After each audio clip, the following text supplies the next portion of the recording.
9 अगस्त को कोलकाता के RG Kar government medical college and hospital में एक 31 इयर्स की पीजी डॉक्टर का हॉस्पिटल के सेमिनार रूम में रेप करके उनका मर्डर कर दिया गया। विक्टिम की हालत ऐसी थी कि she was found bleeding from her eyes, mouth and her private parts, वो भी बिना किसी कपड़ों के। हादसे की रात उस डॉक्टर की 36 घंटे की ड्यूटी लगी हुई थी, जिसमें बेसिकली डॉक्टर्स को continuous day and night emergency और पेशेंट केयर के लिए हॉस्पिटल में ही रहना पड़ता है।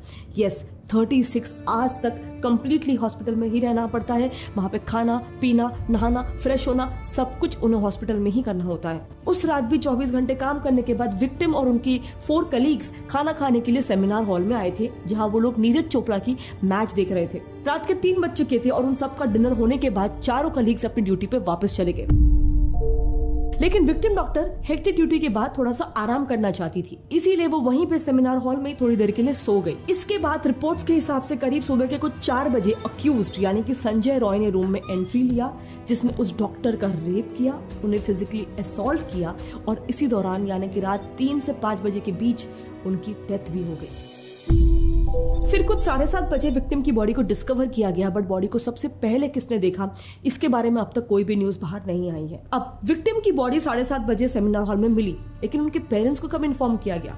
इसके 3 घंटे बाद सुबह के 10:30 बजे। और इसके बाद भी जब पेरेंट्स वहां पे पहुंचे तो उन्हें सेमिनार हॉल के बाहर 3 घंटे तक वेट कराया गया। उन्हें अपने बेटे की बॉडी को एक बार देखने तक नहीं दिया गया। एक पेरेंट्स जिनकी बच्ची 31 इयर्स ओल्ड की ऐसी खत्म हो जाती है, उनको 3 घंटा खड़ा रखा। उनके पेरेंट्स रोते रहे, एडमिनिस्ट्रेशन से रिक्वेस्ट करते रहे कि उन्हें अपनी बेटी को एक बार देखने दो, बट उनकी बिल्कुल नहीं सुनी गई। ये हाथ जोड़ती रही, माँ बाप हाथ जोड़ते रहे, हमें एक बार दिखाओ, हमारी बच्ची का मुंह एक बार दिखाओ, हमको नहीं दिखाया गया।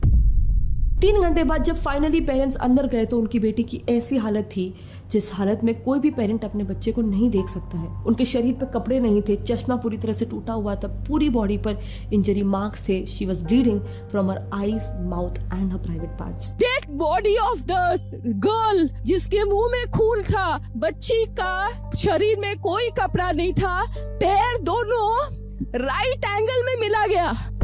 मतलब बॉडी की कंडीशन ऐसी थी कि उसे देखकर कोई भी एक बार में बता सकता है कि ये cold blooded murder and rape case है। लेकिन शायद हॉस्पिटल को ये सब नहीं दिख रहा था। हॉस्पिटल तो इस केस को एक सुसाइड केस बोलकर रातों रात रफा दफा करना चाहता था, और इसीलिए यही कहानी का पहला लूपहोल है और मेरा पहला सवाल भी कि एक क्लियर कट रेप और मर्डर केस को हॉस्पिटल एडमिनिस्ट्रेशन ने सुसाइड क्यों डिक्लेयर किया।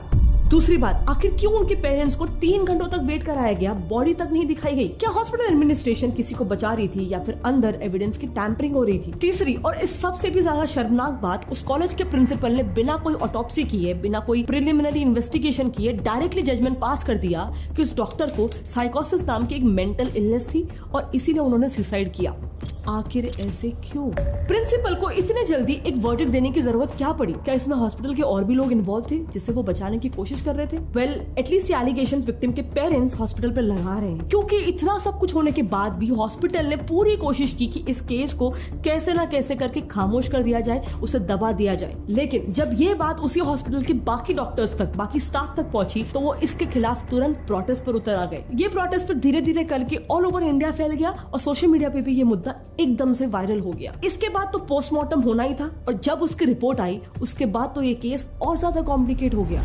पोस्टमार्टम ने रिवील किया कि उस डॉक्टर को बुरी तरह से सेक्सुअल एक्सॉल्ट किया गया था। She was beaten and raped brutally. उनका abdomen, right hand and lips बुरी तरह से इंजर्ड थे, यहाँ तक कि उनका कॉलर बोन तक क्रश हो गया था। सो रिपोर्ट ने क्लियर कर दिया कि ये कोई सुसाइड का केस नहीं है। और इसके बाद जब पुलिस ने इन्वेस्टिगेशन शुरू की तो उन्हें सीसीटीवी फुटेज से पता चला कि रात को 4 बजे संजय रॉय नाम का एक इंसान सेमिनार हॉल में एंटर किया था। सेमिनार हॉल में पुलिस को एक ब्लूटूथ ईयरफोन भी मिला जो चेक करने पर उसके फोन से डायरेक्टली कनेक्ट हो गया। मतलब डेफिनेटली यही पर्सन कल्प्रिट था। इसीलिए पुलिस ने उसे तुरंत अरेस्ट कर लिया एंड गेस व्हाट, उसने अपना क्राइम कबूल भी कर लिया। अब ये संजय रॉय आखिर है कौन? वेल ये पर्सन किसी भी तरीके से हॉस्पिटल से कनेक्टेड था ही नहीं, ना ही वो कोई स्टाफ मेंबर था और ना ही वो कोई मेडिकल पर्सनल था। बेसिकली 2019 से संजय कोलकाता पुलिस के साथ वेलफेयर सेल में एक सिविक वॉलंटियर की तरह काम करता था। सिविक वॉलंटियर मतलब वो लोग होते हैं जो बेसिकली पुलिस को कुछ बेसिक काम में जैसे कि ट्रैफिक मैनेजमेंट वगैरह में हेल्प करते हैं। लेकिन इसके बावजूद रिपोर्ट्स के हिसाब से संजय अक्सर कोलकाता पुलिस का टी शर्ट पहन के घूमता था और उससे अपने बाइक में भी कोलकाता पुलिस का प्लेट लगाया हुआ था। सो मेरा चौथा सवाल है कि एक हॉस्पिटल में जहां किसी पेशेंट के रिलेटिव्स को भी बिना विजिटिंग आवर्स के एंट्री तक नहीं मिलती, वहां इस बंदे को रात के 4 बजे बिना कोई रोक टोक के एंट्री कैसे मिल जाती है? किसी भी गवर्नमेंट हॉस्पिटल में गार्ड्स तो होते ही होंगे, उन्होंने इस बंदे को क्यों नहीं रोका? पांचवी बात जो काफी ज्यादा फिशी है, इस पूरे इंसिडेंट की सीसीटीवी फुटेज रिलीज क्यों नहीं की जा रही है? नेक्स्ट क्वेश्चन, ट्विटर पर आरजी कर मेडिकल कॉलेज के स्टूडेंट्स वीडियोस पोस्ट कर रहे हैं जहां वो दिखा रहे हैं कि क्राइम सीन से सिर्फ 20 मीटर की दूरी पर रेनोवेशन चालू कर दिया गया है और पुलिस भी वहीं बैठी हुई है। आमतौर पे तो किसी भी क्राइम सीन को दूर दूर तक सील कर दिया जाता है, तो ये जानते हुए भी कि इतना बड़ा क्राइम हुआ है वहां पर कंस्ट्रक्शन चालू करने की परमिशन किसने दी? क्या ये डेलिबरेटली किया जा रहा है to destroy all the evidences? At least उस हॉस्पिटल के डॉक्टर्स तो यही क्लेम कर रहे हैं।